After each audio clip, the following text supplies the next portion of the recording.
The first app didn't feel like a problem. It barely felt like anything at all. He installed it while I was in the kitchen, standing by the sink, rinsing a cup I had already rinsed once before. "I put something on your phone," he said, not looking up.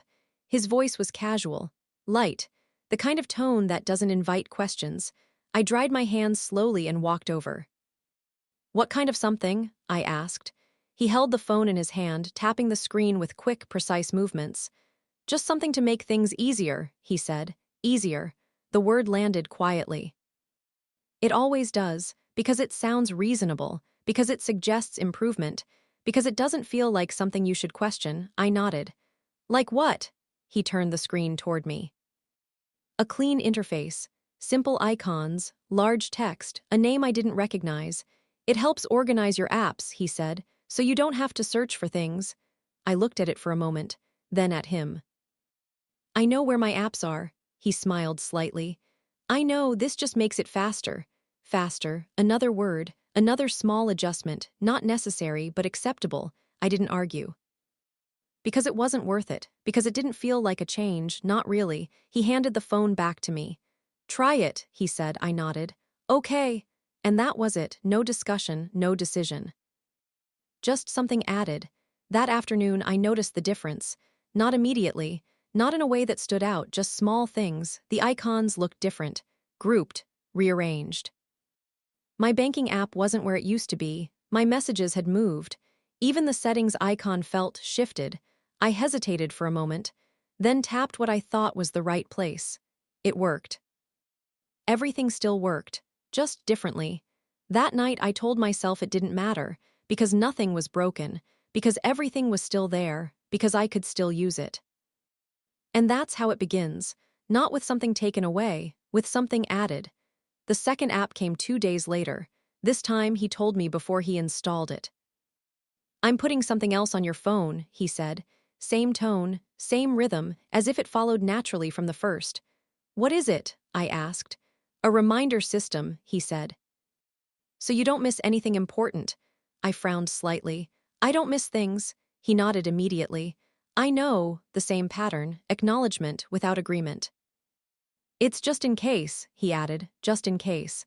Another soft phrase, another acceptable reason.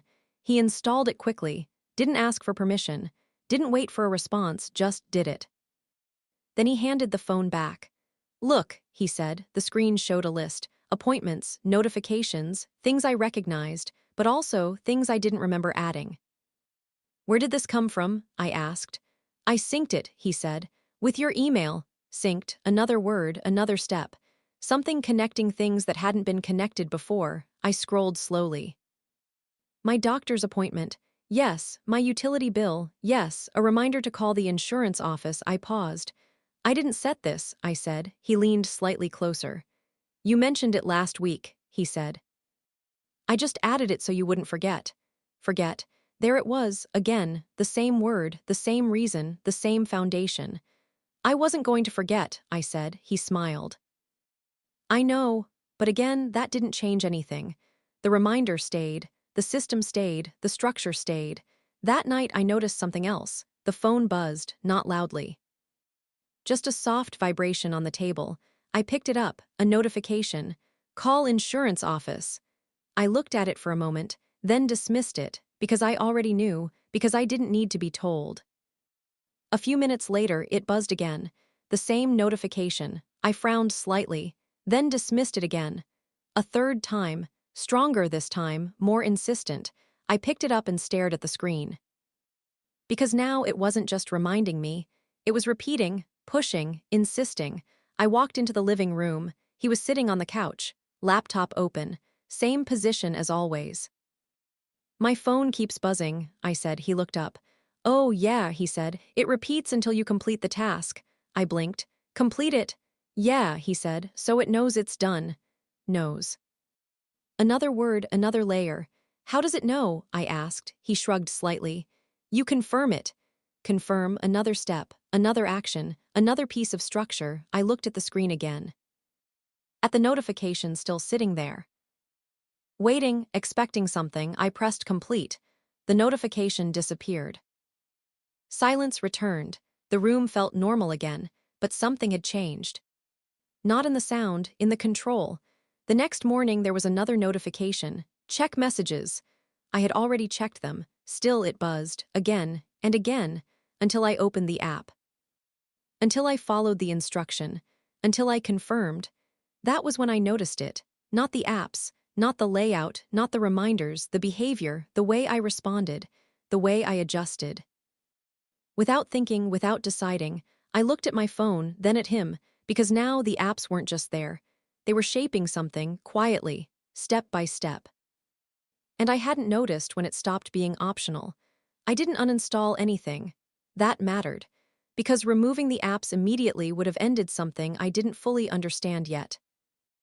And now understanding mattered more than reacting, so I left everything exactly as it was.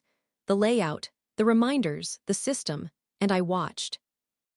That morning, I made coffee and placed my phone on the table in front of me. Not in my pocket, not in the other room, in front of me, visible, present, like something I needed to pay attention to. At 8:12 it buzzed, morning checklist. I frowned slightly, because I hadn't seen that one before. I tapped it. A list appeared. Check messages, review calendar, confirm tasks, 3 simple items. Neatly arranged, each with a small empty circle next to it. Waiting. I stared at it for a moment, because this wasn't just a reminder, it was a structure, a sequence, something to be followed. I didn't touch it, I left the screen open. Watched. Nothing happened, no sound, no vibration, just the list. Still there, waiting. I locked the phone, set it down, went back to my coffee. At 8:16 it buzzed again. Stronger, more insistent. I picked it up. The same screen, the same list. Unchanged, I dismissed it. This time I didn't open the apps, I didn't check anything. I just ignored it, and for a moment nothing happened. Then at 8:18 it buzzed again. Longer this time, not louder, but persistent. I stood there holding the phone, feeling the vibration in my hand. Because now it wasn't reminding me, it was prompting me, guiding me, expecting a response. I placed it back on the table. Didn't touch it again, and that's when something else happened. The screen lit up on its own. A small message appeared at the top. Pending tasks not completed. I stared at it. Because now the phone wasn't just waiting, it was reacting. I heard the key turn in the door. Right on time, he walked in. Same routine, same presence. "Morning," he said. "Morning," I replied. I didn't move the phone, I didn't hide it, I let him see it. He glanced at the screen, not surprised, not confused, just aware. "You didn't do the checklist," he said, not a question, a statement. I looked at him. "No," I said. He nodded slowly. "Okay." No correction, no insistence, just acceptance, but I could see it. The same pattern, acknowledgement without change. He walked to the counter, poured coffee, sat at the table, opened his laptop, everything exactly as before, except now there was something between us. The phone, the system, the expectation. At 8:24 it buzzed again. Same message. Pending tasks not completed. I didn't touch it, I just looked at him, because now I needed to see how he reacted. He glanced at the phone, then at me. Then back at his screen. "You can just complete them," he said, light, casual, as if it wasn't important. I shook my head. "I already checked my messages," he nodded. "Then just confirm it." "Confirm, again, always confirm." I leaned back slightly. "Why does it need that?" I asked. He didn't answer immediately. Because now that question wasn't part of the structure. "It just helps keep things consistent," he said. "Consistent. Another word, another layer." "But I already know what I've done," I said. He nodded again. "I know." And again, that didn't change anything. The system still expected confirmation. The phone still buzzed. The list still waited. I picked up the phone. Looked at the checklist, then pressed complete on the first item. "Check messages." The circle filled. The item faded slightly. A small visual change, a small confirmation, then I stopped. Didn't complete the rest, just watched. The phone stayed quiet, for now, because I had responded, because I had engaged, because I had followed the structure, even partially. I placed the phone back down. Slowly, because now I understood something clearly. The system didn't need me to forget. It just needed me to follow. And once I did, even once it adjusted. It adapted, it reinforced. I looked at him, because now the apps weren't the issue. Not really, they were just the surface. What else does it track? I asked. He looked up. What do you mean? The app, I said. What does it record? He hesitated, just slightly, then said, just tasks. I nodded. That's not all. Silence. Because now we were getting closer to something. Something he hadn't explained yet, something I hadn't seen yet. And whatever it wasn't just about reminders. It was about something else. Something quieter, something deeper, something that had already started before I realized I was part of it. He didn't answer right away, not because he didn't understand the question. Because he was deciding how to answer it, I could see it. In the way his eyes moved briefly toward the phone, then back to me. A quick calculation, a small adjustment. Just tasks, he repeated.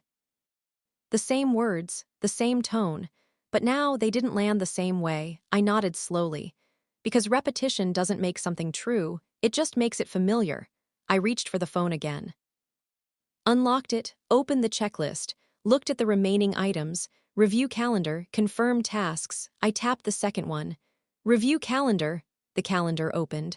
My appointments were there. As expected, but something was different. Each one had a small marker next to it. A colored dot. Green, yellow, red. I frowned slightly, because I didn't remember seeing that before. What are these? I asked. He leaned forward slightly, just enough to see. Oh, he said, it categorizes urgency. Urgency, another word, another layer.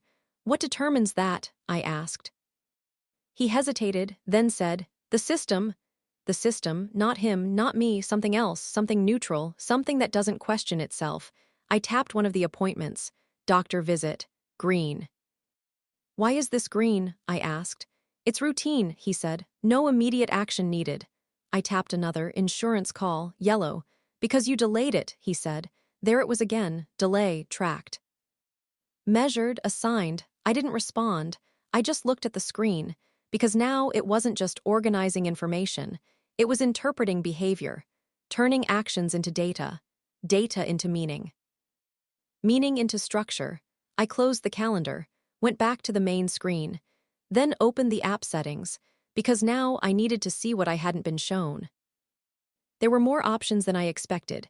Task history, completion rate, response time. I paused, then tapped response time. A graph appeared, simple, clean, a line moving across the screen. Days on the bottom, time on the side. I stared at it, because now this wasn't just reminders, it was tracking, measuring, recording. How long has this been running? I asked. He shifted slightly. Since I installed it. When was that? A few days ago, I nodded, because now the timeline was clear, short, recent, but already active, already collecting, already defining something. I scrolled further, another section. Behavior patterns. I stopped, because that wasn't subtle. I tapped it. A list appeared. Consistent morning delays, irregular confirmation patterns. Increased response time. Each line a statement, not a question, not a possibility, a conclusion. I looked up at him, because now this wasn't about helping, or organizing, or reminding. This was something else. Who sees this? I asked. He didn't answer immediately, because now that question mattered. Just the app, he said. I held his gaze. That's not what I asked. Silence. Because now there was no way around it. I can access it, he said. Quiet, controlled. I nodded slowly, because now everything made sense. Not just the app, not just the reminders, the behavior. The pattern, the structure. He wasn't just helping me manage my phone. He was watching how I used it, tracking how I responded, measuring how I behaved, and turning that into something else. Something that could be interpreted, something that could be used. I locked the phone, placed it back on the table, carefully, because now it wasn't just a device, it was something else. Something I hadn't agreed to, something I hadn't fully understood. How many apps are there? I asked. He hesitated, then said, a few, the same word. Again, always the same. I nodded. Because now a few meant something very different, not small, not insignificant, enough to build something, enough to track something, enough to change something. What do the others do? I asked. He didn't answer right away, because now there was no easy way to say it. They just support the system, he said. Support. Another word, another layer. I leaned back slightly, because now the structure was complete. Apps, reminders, tracking, data, access, all connected, all working together, all built around me, without me. I looked at my phone again, because now the question wasn't what it did.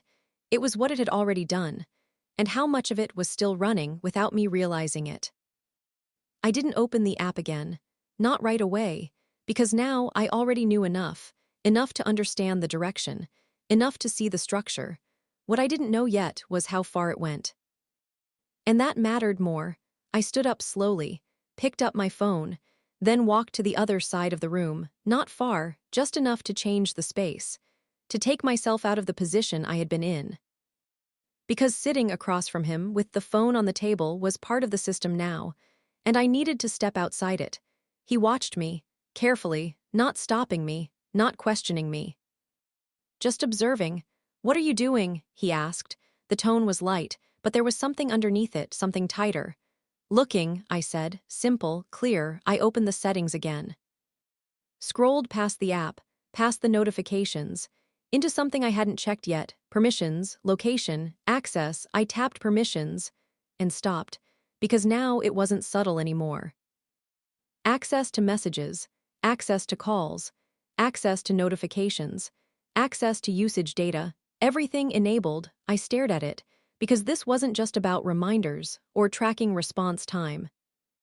This was full access, complete visibility. What does this need access to my messages for? I asked. He didn't answer immediately, because now the explanation wasn't simple. It helps categorize communication, he said. Categorize, another word, another layer. Categorize how? I asked. He hesitated. Then frequency, importance. Assigned, not chosen. Determined, I looked at the screen again, because now this wasn't about what I saw, it was about what I didn't. What does it do with that information? I asked. Silence. Because now we were beyond explanation, into purpose. It just helps the system learn, he said. Learn, the word settled heavily, because learning implies adaptation, change, progression. Not static, not fixed. I locked the phone, because now I didn't need to see more, I needed to understand. I walked back to the table, placed the phone down, not gently, not forcefully. Just deliberately. Then I looked at him, because now there was no space left for vague answers. You're not just helping me use my phone, I said. He didn't respond. You're building something, I continued, still silence, and it's using me to do it. That was the moment, the one where everything became clear, not gradually, not partially, completely. He leaned back slightly, not defensive, just adjusting. It's just data, he said, the simplest version, the safest version. I nodded. Yes, a pause, but it's my data. Silence. Because now that distinction mattered. Not just what was being collected, who it belonged to. I reached for the phone again. Opened the app one more time, not the checklist, not the calendar. Something else, settings, account. I tapped it and stopped. Because now I saw something I hadn't seen before, a name. At the top, not mine, his, primary user. I felt something shift. Because now this wasn't shared. It wasn't collaborative, it was help.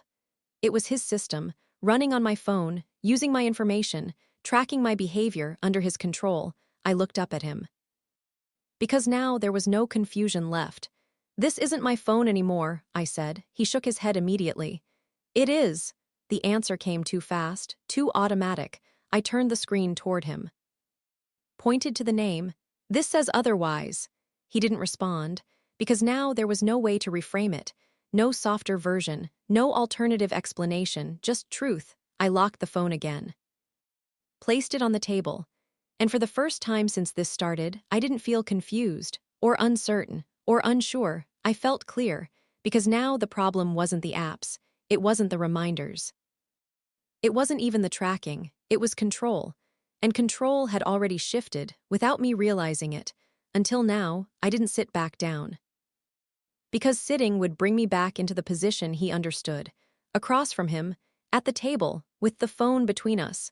And that position belonged to his structure now, so I stayed standing. Just slightly to the side, enough to change the space, enough to make this moment different from the others. He noticed. Of course he did. His eyes followed me again, tracking, adjusting. But this time there was no clear way for him to correct it. "What are you going to do?" he asked. The question was careful, measured, because now he didn't know what came next. I looked at the phone, then at him. "First, I understand it," I said, calm, clear, "and then I change it." Silence, because that answer didn't fit into anything he had planned. He leaned forward slightly. "You don't have to remove it," he said. The tone shifted, softer, almost cautious. "I can just adjust the settings." Adjust, another word. Another attempt to stay inside the system. I shook my head. No, simple, final, because now this wasn't about adjusting something he had built. It was about stepping outside of it. I picked up the phone, unlocked it, went back to the app, then into the account settings. The name was still there. His, primary user, my name nowhere. I scrolled, looking for something, anything. A way to reverse it, a way to remove him, a way to take it back. But the options were limited, because the system wasn't built for that. It wasn't built for me, it was built for him. I looked up at him. "How do I remove you?" I asked. He didn't answer immediately. Because now there was no simple response. "You don't need to," he said. There it was. The first real resistance. Not direct, but present. "Yes, I do," I replied. He leaned back slightly, looked at the phone, then at me. "It's just a profile," he said. "It doesn't change anything." I nodded slowly. Because now I understood something important. He wasn't denying the control. He was minimizing it, framing it as something small, something technical, something that didn't matter, but it did. Because it defined ownership, authority, access. I tapped the screen again, scrolled further, then found it. Account management. I opened it. 2 options, primary user, linked user, his name. No way to switch, no way to remove, without confirmation, from him. I looked at the screen, then at him, because now the structure was complete, not just tracking, not just data. Control over the system itself. "This requires your approval," I said, not a question. He nodded. "Yes." Silence, because now we were at the center of it, not the edges, not the symptoms, the core. "You set it up that way," I said. He didn't deny it. "It's just how the app works," he replied. Again, deflection, structure, neutrality, but I didn't respond. Because now I didn't need to argue. I needed to act. I closed the app, went into the phone settings, then into applications, scrolled, found it, the first app, the second, then another, and another, 4, not a few, 4, all connected. All active, all part of the same system. I tapped the first one. Uninstall. The button was there, clear, simple. I didn't press it yet. I looked at him, because now this moment mattered. More than anything before it. "You installed all of these," I said. He nodded. "Yes." No hesitation, no denial, just truth. "And they all connect to your account," I said. Another nod. "Yes." I took a slow breath, because now there was no confusion left, only a decision. I pressed the button. Uninstall. The screen paused. A confirmation appeared. "Are you sure?" I looked at it for a second, then pressed yes. The app disappeared just like that, no resistance, no delay, gone. Silence filled the room. Different this time, not tense. Not uncertain, just clear. I moved to the second app, did the same. Then the third, then the fourth, one by one, each removal simple, immediate, final. When I was done, I locked the phone. Placed it on the table, and for a moment neither of us spoke. Because now the system was gone, not adjusted, not modified, removed, completely. He looked at the table, then at me. "You didn't have to do that," he said. The words came out quietly. Not defensive, not angry, just uncertain. I met his gaze. "Yes," I said, "I did." Silence again. Because now there was nothing left to manage, nothing left to track, nothing left to control. At least, not here, not anymore. I picked up the phone again, held it in my hand, turned it slightly. Because now it felt different. Not because it had changed, because it was mine again.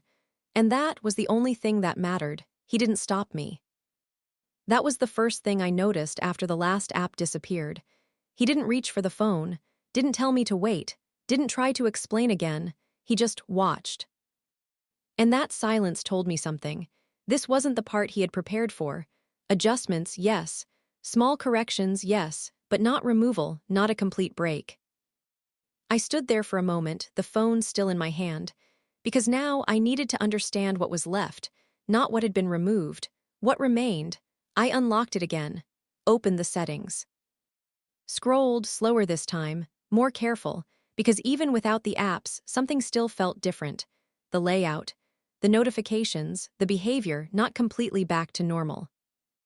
I tapped notifications and stopped, because now there were categories I hadn't seen before: priority alerts, pending actions, daily completion. Even without the app, the structure was still there. Residual left behind, I looked at him. "They're still here," I said. He nodded slightly. "It takes time to reset," he replied. Reset. Another word, another process. Not immediate, not simple. Something that continues even after you try to stop it. I nodded slowly, because that made sense. Systems don't disappear instantly. They leave traces, patterns, habits. And now some of those were mine. I locked the phone again, placed it in my pocket, not on the table, not within reach, because now I wasn't testing it anymore. I was holding on to it. Keeping it with me, that mattered, he noticed. Of course he did. "You don't have to keep it like that," he said. Light, careful, I looked at him. "Like what?" "In your pocket," he said. As if something else going to happen. I held his gaze. It already did. Silence. Because now there was no softer version of that, no way to reframe it. He looked down at the table. At the empty space where the phone had been, then back at me. "I was just trying to help," he said. The same sentence. Again, but this time it didn't carry the same weight. It sounded smaller. Less certain, because now the result was visible, not just the intention. "I know," I said, and I meant it. That part had always been true, but it didn't change anything. Because help doesn't take control.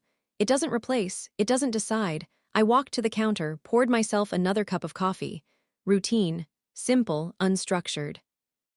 Because now that was important, doing things without being told, without being tracked, without confirming. I turned back toward him. "What else did you change?" I asked. The question came naturally, not forced, because now it was the only one that mattered. He hesitated, longer this time, because now he understood what the answer meant. "Nothing else," he said. I didn't respond, because I had heard that before, in different forms, with different meanings. And each time there had been more. I leaned slightly against the counter, watched him, waited. Because silence is where truth appears, and after a few seconds he exhaled. Slowly. "I adjusted a few settings," he added. There it was, the next layer. "Which ones?" I asked. He looked at me. Then away, then back again. "Screen time," he said. I nodded, because that made sense. Control over usage, limits, tracking. "What about it?" I asked. "I set limits," he said. "On certain apps." Limits, another word, another structure. I reached for my phone again, unlocked it, went to screen time and stopped, because now I saw it. Time restrictions, daily usage caps. Access windows, everything defined, everything controlled. Without me, I looked up at him. "You limited my phone," I said. He nodded. "Yes." No hesitation, because now there was no point hiding it. "How long?" I asked. "A week," he said. The same time frame, again, everything aligned, everything connected. I looked back at the screen, at the limits, at the restrictions. Because now this wasn't just about tracking behavior. It was about controlling it, shaping it, reducing it. Without me realizing, I locked the phone again. Slowly. Because now there was one thing left to do. Not react, not argue, undo. And this time I wasn't going to wait. I didn't sit down. I stayed where I was, phone in my hand, screen still dark. Because now everything was clear, not just what he had done, how it worked, how it stayed in place, how it continued even after you thought it was gone. I unlocked the phone again. Went back into screen time. The limits were still there, categories I hadn't set, restrictions I hadn't chosen, defined, structured, active. I tapped one of them. Messages, 30 minutes per day. I stared at it, because now that wasn't just tracking, that was control. I looked up at him.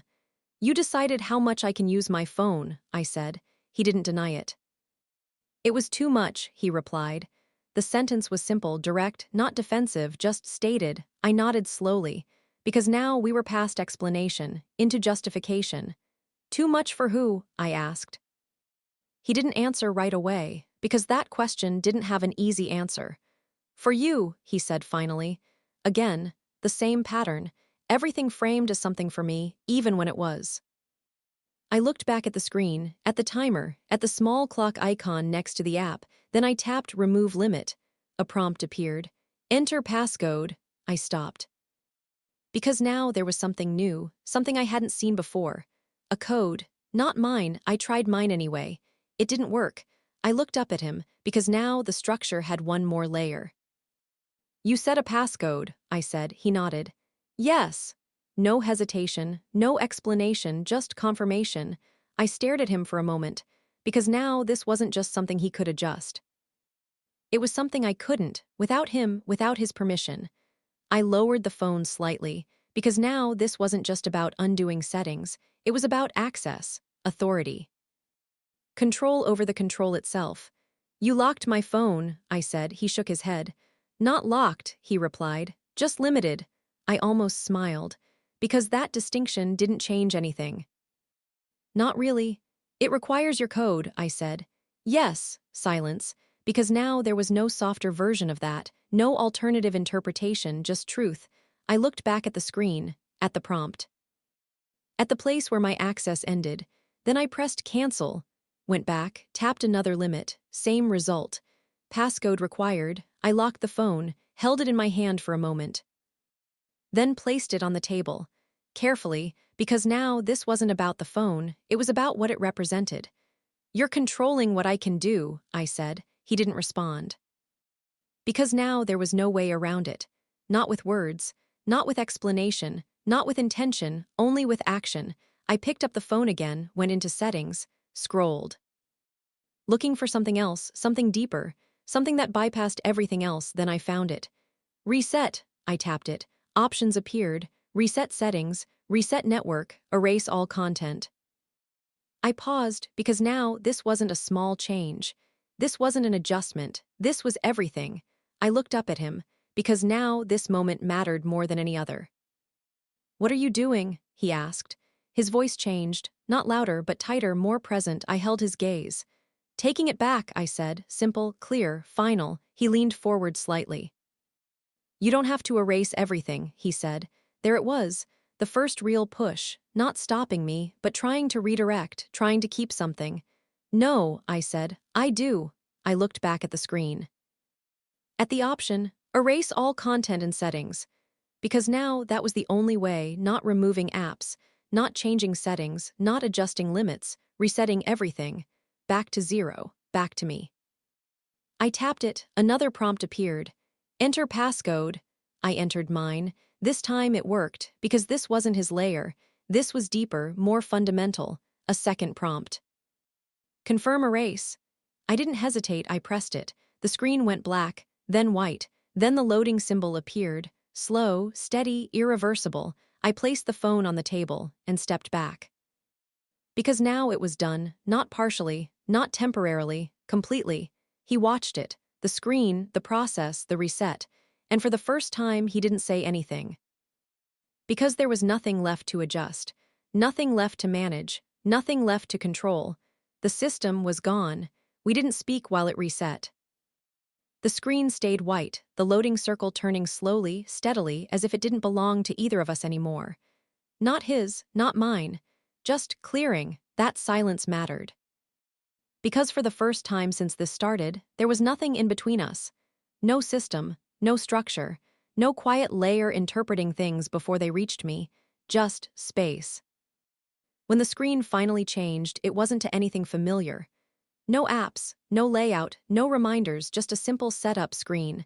Language, region, start. I picked it up, held it in my hand. Because now it felt different. Not because it was empty, because it was neutral, untouched, unassigned. I didn't go through the setup right away. I looked at him first. He was still sitting there. In the same place, but not the same way. His posture had changed. Not tense, not defensive, just uncertain. "What now?" he asked. The same question he had asked before. But now it meant something different. Not what comes next in the system. What comes next without one. I walked back to the table, sat down slowly, placed the phone in front of me, between us. But not as something shared, as something visible, clear, defined. "Now it's mine again," I said. He nodded, didn't argue, because now there was nothing left to argue with. I went through the setup. Slowly, deliberately, each step mine. Each decision mine, no syncing, no importing, no restoring, just starting. When it reached the home screen, it was empty. No apps, no reminders, no structure. Just icons, basic, unchanged. I placed it down and waited. No vibration, no alert, no checklist, just silence, real silence. The kind that doesn't expect anything from you. The kind that doesn't track you, measure you, push you. I looked at him, because now there was only one thing left. "What made you think I couldn't handle it?" I asked. Not the apps, not the phone. Everything. He didn't answer immediately, because now there was no structure to fall back on. No prepared explanation, just memory. "You missed a call," he said finally. The words were quiet. Small, I nodded slowly, because I remembered. A few weeks ago, I had seen a missed call, called back later. Nothing urgent, nothing lost, nothing broken, just delayed. "That's all?" I asked. He looked down, then back at me. "And you seemed distracted," he added, distracted. Another word, another interpretation. Another moment turned into something bigger. I leaned back slightly. Because now it was clear, not a pattern, not a decline, moments, small ones, expanded, interpreted, turned into something they were. "You built all of that from that," I said. He didn't respond. Because he couldn't, because now it was visible, not just to me, to him. I picked up the phone again, turned it in my hand, looked at the blank screen, then placed it back down. Because now this wasn't about the device anymore. It was about the line, between helping and taking over, between noticing and deciding, between caring and controlling. "You don't decide things for me," I said. Calm, clear, simple. He nodded. "Yes." No hesitation, because now he understood, not through explanation, through consequence. I stood up. Walked to the door, opened it, not to leave, just to reset the space. The hallway was quiet, unchanged, normal. I stepped back inside, looked at him. "Come tomorrow," I said. He blinked slightly. "Okay," a pause. "Same time," I nodded. "Yes." Because now this wasn't about distance. It was about boundaries, and boundaries don't remove people. They define where they stand. He stood up. Picked up his bag, walked to the door, stopped, then turned back toward me. "I thought I was helping," he said, the same sentence. Again, but this time it sounded different, less certain. More aware. "I know," I said, and I meant it, because that had always been true, but now it didn't change anything, because help doesn't take control. It doesn't replace, it doesn't decide. He nodded once, then left. The door closed behind him, and the apartment became quiet again. But this time it felt different, not empty, not watchful, just mine.